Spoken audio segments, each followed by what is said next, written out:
La bienvenida al antropólogo Eloy Alfar. Él es un activista experto en minería y sus impactos en las comunidades. Quisiéramos realizar una evaluación de cómo marcha la resistencia social en Ecuador. Quisiéramos tratar desde el punto de vista de esta política, esta narrativa gubernamental de mano dura, que es lo que predomina no solamente en los medios de comunicación, también en la conversación en las redes sociales, y es el tema principal que está en la mente de los ecuatorianos. Quisiera iniciar este diálogo preguntándole cómo esta narrativa de mano dura de militarización está fortaleciendo o debilitando la cohesión social. ¿Qué es lo que está pasando en Ecuador? Hola, buenos días. ¿Qué tal con todos y todas?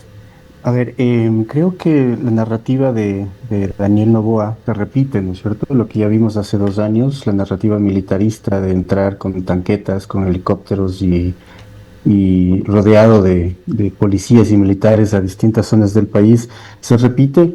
Y se repite no solo porque se reproduce el mismo performance, ¿no es cierto? Él con casco, con policías, etcétera, sino porque además los resultados son los mismos, ¿sí? Después de anunciar 15 días antes, anunciar que va a entrar a distintas zonas que va a haber toque de queda y todo lo demás, evidentemente ningún pillo va a estar esperando a que lleguen. Y lo único que han logrado hasta ahora es, como vemos, ¿no es cierto?, decomisar 10 pares de zapatillas sin factura en el Carchi. Entonces, esta narrativa militarista no tiene otro objeto sino mantener un performance, pero sin resultados. ¿Qué significa esto en términos ambientales o de la resistencia antiminera, ¿no es cierto? Lo que vemos es bombardeos, lo que vemos es acciones militares, pero no sabemos efectivamente, cuando vemos que se dispara un misil, a dónde está llegando. No nos muestran la imagen de qué está pasando. Si es que esos misiles explotaran en zonas pobladas o con uno o más habitantes, personas, sea cual sea la condición social o económica de esta persona, si es delincuente o no, ¿no es cierto? Eso cabe dentro de lo que se conoce como un crimen de Estado, porque es una muerte extrajudicial, es un crimen extrajudicial de una o varias personas que por el hecho de estar ahí presentes, ¿no es cierto?, son considerados como culpables, y simplemente el misilazo o la bomba o lo que sea está acabando con su vida. Eso, ¿no es cierto?, vulnera definitivamente los derechos de todos y todas, porque nos expone a una acción militar sin control, a una acción militar sin orden judicial, que es lo principal, ¿no es cierto? No creo que nosotros no hemos visto ningún juez que haya permitido, que haya dado el aval, que haya dado la autorización de que una zona sea bombardeada, más aún si es que se sabe que en esa zona es posible que hubiera seres humanos o personas que estén en ese entorno, ¿no es cierto? Entonces, la acción militarista, además de ser un show y con pocos resultados, deja ver también, por otro lado, esta posibilidad de riesgo, ¿no es cierto?, de vidas humanas, que el ejército y la policía, el ejército concretamente, los militares están haciendo en el país como una acción para frenar la minería ilegal. Y no creo que va por ahí el tema de frenar la minería ilegal. La minería ilegal tiene que combatirse desde otros lados también, no solamente la interdicción, no solamente la búsqueda y la persecución de quienes generan estos daños en el territorio y quienes están extrayendo ilegalmente el mineral, ¿no es cierto?, sino también hay que buscarle en la banca, hay que buscarle en el sistema financiero y sobre todo en la minería legal. Antropólogo la minería ilegal, Alfaro, yo quisiera, perdóname la interrupción, ¿sí?, pero quisiera enfocar a un tema que genera expectativa en el país y que tiene que ver con la Corte Constitucional. Quisiera preguntarle si esta aparente calma que se deduce de marchas incipientes, que las hubo, pero no fueron una demostración realmente de poder, de fuerza, como en otras ocasiones, el pasado 13 de marzo, son un reflejo de las expectativas que existen en otros ámbitos en el país. La marcha de los trabajadores del 13 de marzo convocado por el Frente Unitario, la UGTE, la UNE, se dio principalmente en Quito. En Cuenca fue minúscula. El intento era rechazar la flexibilización de la jornada laboral y los decretos económicos urgentes del gobierno. ¿Qué dimensión le da usted a esa espera de los sectores sociales sobre lo que decida la Corte sobre las decenas de demandas de inconstitucionalidad de las dos leyes económico urgentes? Quiero empezar por el tema de la marcha, ¿no es cierto? En Quito la marcha fue importante. Hace mucho tiempo que no se había visto tantos sindicatos marchando y eso es novedoso, ¿no es cierto? Hay que recalcarlo. Cientos de sindicatos de distintas empresas, de distintas organizaciones sociales con o mayor fuerza estuvieron marchando. Y eso creo que es un indicador de la revitalización de un sujeto social como los obreros, que fue por mucho tiempo silenciado, ¿no es cierto? Y ahora con estas reformas laborales obliga a que este sujeto social se reorganice y salga. Eso me parece como primer elemento importante a destacar. Lo segundo es que sí, es cierto que muchas de las organizaciones sociales que vienen enfrentando a la minería y que se oponen a la minería han optado por presentar estas demandas de inconstitucionalidad, sobre todo porque hay suficiente argumentación para hacerlo, ¿sí? No hay una debilidad en cuanto a posiblemente se declare inconstitucional porque ciertas cosas. Acá hay toda una argumentación técnica, científica, absolutamente clara del por qué hacerlo. Entonces muchas organizaciones han optado en presentar eso, pero no quiere decir esto que se haya dejado o que la presentación de una demanda de inconstitucionalidad haya desmovilizado la organización social o el objetivo social. De ninguna manera. Esta es otra manera de hacerlo, ¿no es cierto? Es otra manera de estar justamente presentes. ¿Por qué me refiero? Exactamente, ¿no es cierto? Son acciones simultáneas, todas las formas de lucha son bienvenidas, ¿ya?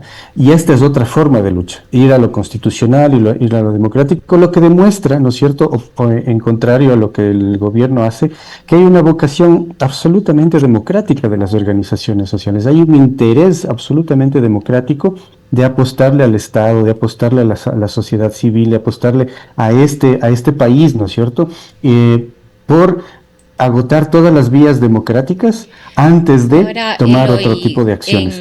En estos procesos de acción y participación, en este caso de la sociedad organizada, pues también se ha hablado en estos días, e incluso la CONAIE lo ha dicho de manera oficial y formal, es arrancar con un proceso que permita revisar la presidencia del primer mandatario Daniel Noboa a través de la recolección de firmas y el objetivo final, conseguir la destitución del primer mandatario. Por otro lado, los posibles juicios políticos que podrían darse al interior de la Asamblea Nacional, considerando que hay causas en firme, como las ya ratificadas en la Corte Constitucional, que es la desaparición forzada en el caso de los niños de las Malvinas. ¿Cómo analiza usted también estas posibilidades? Bueno, el término jurídico que está buscando el movimiento social es la revocatoria, ¿no es cierto?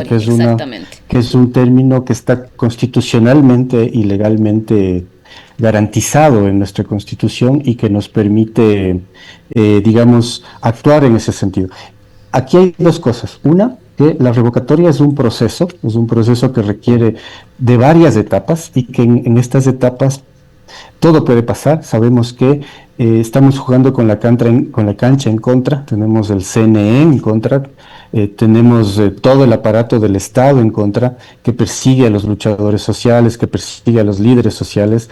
A Fito no le bloquean las cuentas, pero a los luchadores sociales sí, ¿no es cierto? Entonces hay todo un aparataje en contra. Por eso el movimiento social, la CONAIE, la Ecuarunari, el Partido Socialista, etcétera, han planteado la revocatoria desde la vía democrática, legal, como una acción necesaria que tiene que enfrentar el movimiento social, pero también a la vez buscar la revocatoria en la calle, no soltar la calle, ¿no es cierto? Entonces creo que hay estas dos vías, son simultáneas, están ahí. Y van a empezar el momento en que Daniel Noboa cumpla un año en funciones como presidente electo y posicionado, ¿no es cierto?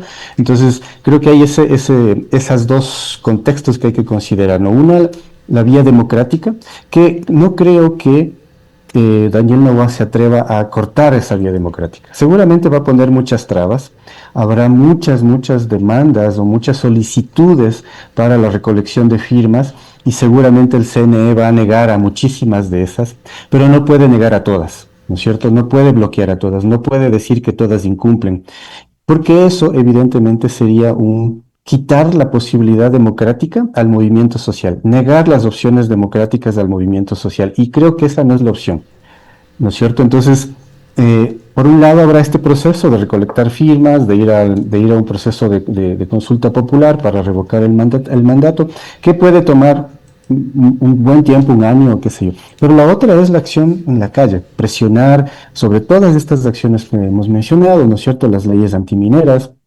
las leyes laborales, las leyes contra los GATS, etcétera. Todo esto va a significar un proceso permanente de movilización social en el país. Seguramente lo que ocurrió el 13 de marzo en Cuenca,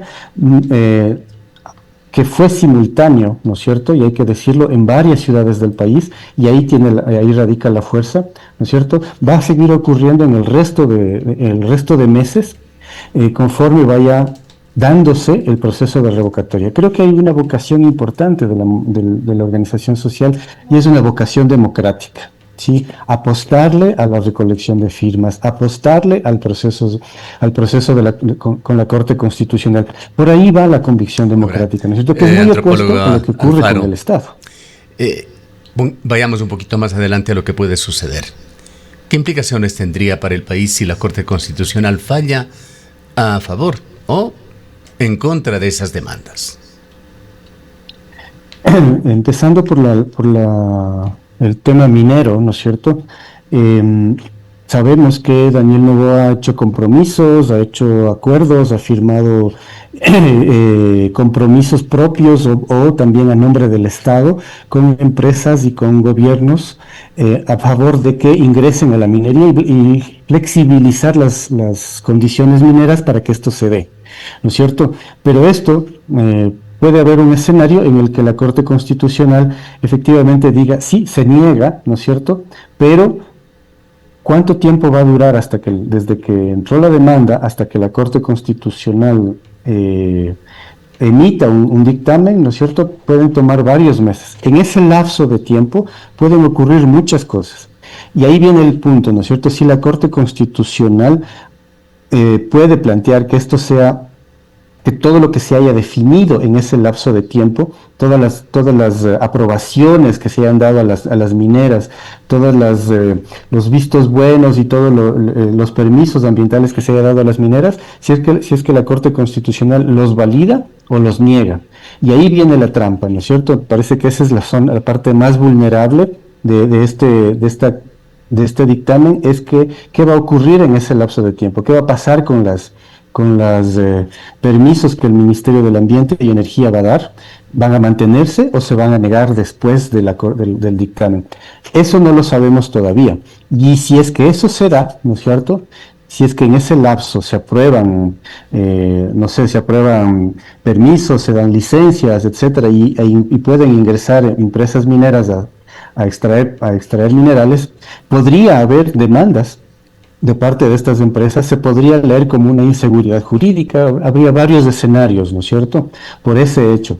Pero si la Corte Constitucional emite un dictamen favorable a las demandas de las organizaciones sociales, esto evidentemente será un éxito, digamos, un espaldarazo a la conservación, a la defensa del ambiente, pero no resolverá el problema minero que aún existe, ¿no? Y eso creo que es importante señalarlo.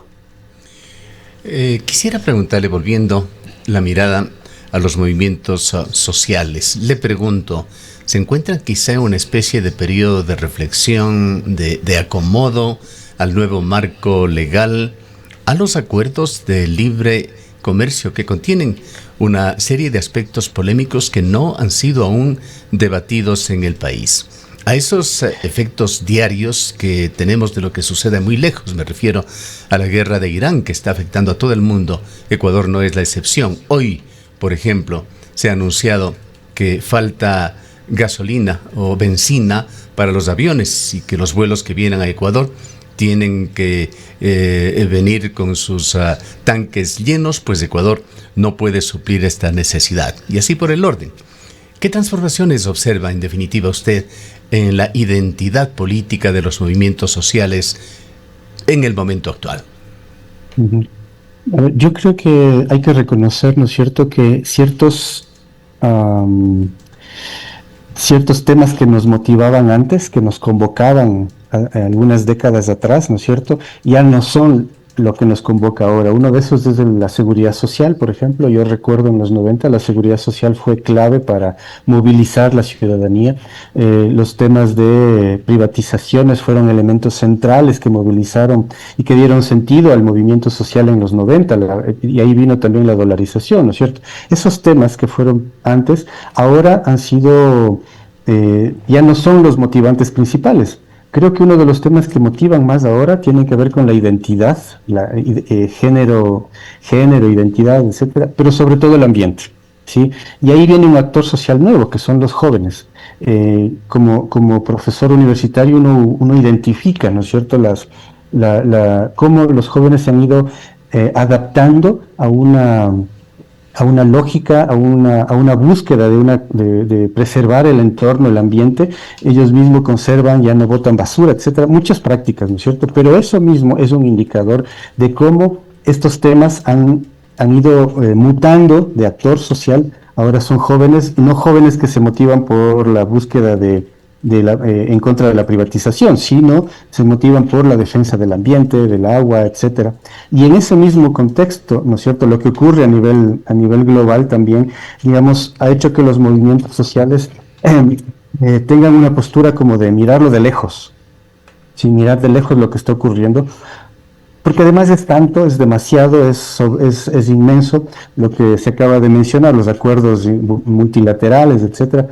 Antes los movimientos sociales tenían una cercanía, un interés mayor directo frente a estos temas por una razón específica. Que una capacidad de reacción bastante más ágil que lo que se observa ahora también. Sí, claro que sí. Tenían una organización dispuesta a movilizarse, ¿no es cierto? Pero eso ha modificado, pero no ha dejado de tener fuerza otras formas de reacción, ¿no es cierto?, que si bien son cómodas, pero dan mucho resultado. Las redes sociales, hemos visto cómo cuando se dio el caso del proyecto Sacha, que se quiso entregar a la tía del presidente, el proyecto Sacha, la reacción en medios fue eso, paró el proyecto. Cuando se dio lo de los niños de las Malvinas, ¿no es cierto?, la reacción en medios fue brutal, fue tan fuerte que llevó al Estado a tener que detener y tomar postura frente a eso. Entonces, si bien es cierto Sacha, le recuerdo que es una parte muy concreta del acuerdo con los Estados Unidos. Claro que sí, y que está permanente y que se retoma ahora, ¿no es cierto? Pero que en su momento la reacción por medios, la reacción de la gente obligó a que el Estado de alguna manera postergue, detenga, no sé cuál sea el término adecuado, pero se frenó por la reacción, que no fue en la calle, ¿no? No fue una reacción en las veredas, en las calles, fue básicamente redes sociales, lo mismo que con otros eventos. Entonces, digamos que las formas de lucha también han ido modificándose, las formas de lucha han ido concretándose y facilitando que haya mucha más presencia, ¿no? Entonces, digamos que sí, es cierto que se puede decir que hay una desmovilización, pero también hay una activación de otras formas. Y creo que aún estamos frente a una resistencia social que se desplaza también al terreno jurídico, además del territorial y la calle. Claro, claro que sí, son varias formas. Todas las formas de lucha han sido usadas, ¿no es cierto? Y creo que eso es importante reconocerlo, desde lo legal, desde lo jurídico, desde la calle, desde las redes, desde etcétera, ¿no? Hay muchas formas. Veamos lo que ocurrió en la consulta popular última, ¿no? Toda la ciudadanía se levantó en contra de la consulta y no necesariamente tenía que estar organizado, sino que cualquier familia empezó a postear. Lo que ocurrió con la marcha del Quinto Río, ¿no es cierto? Todas las familias cuencanas salieron, no porque haya un sindicato atrás ni una organización atrás, sino porque había un nivel de convocatoria propia, cada quien, la ferretería, la farmacia, la tienda de la esquina, se organizaron y salieron. Eso hemos visto ahora, ¿no es cierto? Que es una forma de reacción, es una forma de presencia, que no ha sido estudiada, no ha sido identificada, pero que es importante mencionarla, que es parte de la situación de la modernidad, de la lucha social, etcétera, que no quita que se haya disminuido o se haya perdido la conciencia. Lo que quiero decir con esto también es que hace falta, de parte de las organizaciones sociales, mirar más allá. Sí, entiendo también que hay muchas organizaciones sociales que aún tienen estructuras organizativas de los años 30, de los años 40, del siglo anterior, ¿no es cierto? Cuando ahora ya tenemos el ciberespacio y la inteligencia artificial, requiere ser transformado y pensado de otra manera. Me parece que eso es fundamental. Refrescar los en movimientos sociales. En el caso de sindicatos, dos muy conocidos dirigentes sindicales han fallecido, pero no se observa todavía rostros, personalidades que los reemplacen. Sí, es cierto. Esto que estamos hablando de los sindicatos, también podemos hablar de los partidos, ¿no es cierto? Y no solo los partidos de izquierda, sino sobre todo también de la derecha en general y de la clase política, ¿sí? O sea, todavía tenemos, aún son referentes políticos, algunos personajes que fueron culpables de la dolarización, por ejemplo, Alberto Dajic, ¿no es cierto? El mismo el exministro de Economía, que varias veces ha sido entrevistado. Digo, la clase política tampoco se ha renovado. Juan Carlos, no es Juan Carlos, Alfredo Ariza. Sí, varios de ellos, ¿no? Uno que fue básicamente que estuvo con Abdalá Bucaram, después estuvo con Lucio Gutiérrez, ¿no es cierto? Entonces, que son políticos y economistas neoliberales de la vieja guardia que siguen teniendo opinión. Digamos que si eso hablamos de los sindicatos, también hay que hablar de la derecha y de los neoliberales. Bien, que mantienen ese discurso, ¿no? Se nos agota el tiempo. Ya quisiera preguntarle finalmente, ¿qué escenarios de conflictividad anticipa usted para los próximos meses y con qué tipo de manifestaciones, a través de qué tipo de acciones? Creo que lo que el gobierno ecuatoriano está haciendo ahora, usar la fiscalía como una herramienta de persecución, eso va a generar una serie de incomodidades sociales y levantamientos. Lo que ocurrió este día miércoles cuando allanaron la casa del alcalde y la oficina del alcalde, ¿no es cierto?, que hubo una manifestación a favor. Esto no solamente va a ocurrir en Cuenca, si es que se mantiene, si es que sabemos que la persecución va a seguir hacia otras autoridades locales, especialmente Quito, y hasta Guayaquil ya está preso el alcalde, ¿no es cierto? Porque el gobierno lo que busca es eliminar a todos sus contendores o tenerlos presos o debilitados, qué sé yo, para que en las seccionales próximas su partido no sea el único que tenga fuerza y vigencia. En ese contexto, la conflictividad va a venir también, no solo por las leyes que se han aprobado, lo que estamos hablando, la revocatoria, sino también por la persecución, no solo a alcaldes, sino a líderes, ¿sí? Y creo que ese es un tema importante a mencionar. Va a haber una persecución de todos aquellos que estén en proceso, que promuevan las revocatorias. Bueno, la ley minera contiene también este tema de los clústeres. Está plenamente vigente hasta que la Corte Constitucional no diga lo contrario. Exactamente, y no sabemos si la Corte Constitucional, como mencionaba antes, va a negar o va a decir o va a aprobar lo que se haya hecho en ese lapso entre que se hizo la demanda hasta que se emite el dictamen, ¿no es cierto? No sabemos qué va a decir la Corte sobre aquello que ocurrió y si se mantiene el clúster, se construyó un clúster, etcétera. Entonces, digo yo, hay una conflictividad que va a ser provocada intencionalmente desde el Estado, ¿no es cierto?, para mantener, para, digamos, posicionar su presencia. El hecho de decir, este es malo, al que lo dice, lo mantiene, lo mantiene en la opinión pública, el gobierno se mantiene en la opinión pública, ¿no es cierto? El decir, este es terrorista, el que dice, este es terrorista, a este le van a entrevistar, a este le van a buscar, a este le van a llamar para que justifique, mientras que se criminaliza, se persigue. Entonces habrá una gran movilidad social, entiendo yo, por precisamente esta persecución a líderes sociales, a opositores, con el fin de que el único partido que esté en las seccionales próximas o que el partido que entre con más fuerza, con más presencia, sea el partido de Daniel Noboa, bien, porque eliminó a sus contendores jurídicos. En la mira entonces las elecciones posibles del 2027. Queremos agradecerle mucho por su presencia, antropólogo Alfaro. Gracias también, con gusto. Declaraciones del antropólogo Eloy Alfaro, experto en minería y su impacto en las comunidades. Son las 8 horas con